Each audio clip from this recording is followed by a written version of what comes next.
with Mayor Charlie Bronitsky of the City of Foster City. Welcome to the 2014 Progress Seminar. I know it's not your first, but tell the viewers your impressions at this event overall as a past attendee and coming this year. Well, it's a phenomenal opportunity for elected officials like myself to partner with other elected officials throughout the county and in some ways throughout the state to help our own individual communities. And it's really been a great effort, and I've had a chance to meet with a number of folks to talk about important issues, not just of Foster City, but the county and really perhaps the entire Bay Area.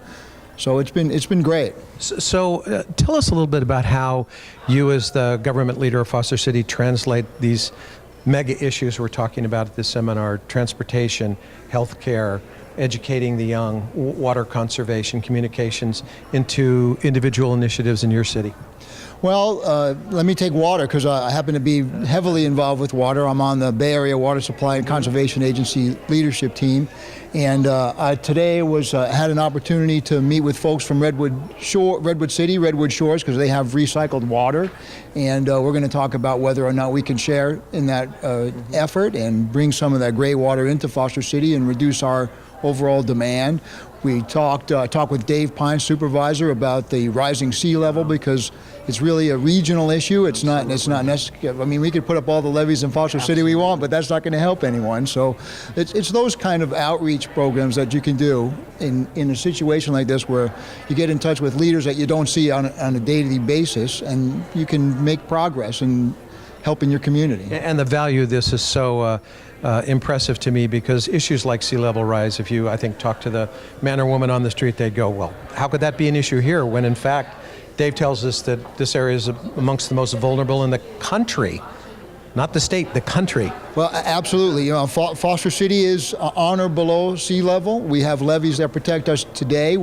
They're regulated by the Federal Emergency Management Agency, and they survey them. So, and it's true of everyone that has bayfront and oceanfront, which is a huge portion of our county.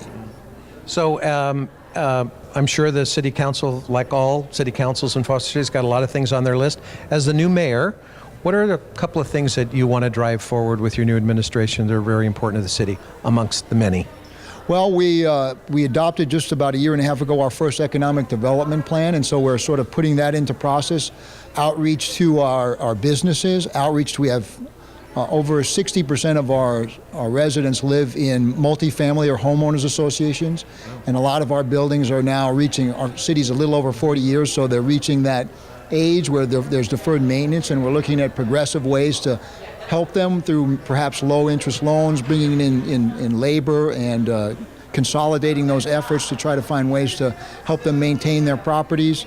Outreach to business, becoming more business friendly, looking at ways to bring business from the outside that integrates with the existing business that we have. And we've talked to your chamber president a few times. She's a very smart and forward-thinking person. I know your relationship with the chamber is a growing one and a very positive one.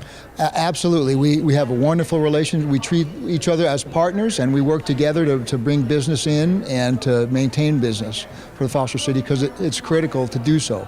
Now, we just have to ask you one question that I know people have asked you. Why did Visa finally put their name on the side of their building after all those years? The honest truth is I have no idea, but I'm thrilled that they did. Yeah, I'm sure you are. It's so interesting. Is that were they hiding? You know, they have a pretty strong brand name. It's kind of interesting that they're there in a very significant part of your community, correct? Well, it's great that they're there. We love having them there. We love having Gilead. We love having the mom and pops too. You know, that's very important to our community. It's a very family-oriented community. We don't have a downtown, so it's different than most. We don't have a grand part of the Grand Boulevard or anything like that. So it's much more of a home style, I would say like 50s kind of town feel from us, and we maintain that. But you have to have large business today. You have to be business friendly. You have to have some business savvy, and we're doing that. We're outreaching to that. Very comfortable community. Mr. Mayor, thanks for spending time with us. Enjoy the rest of the Progress Seminar. Thank you. My pleasure.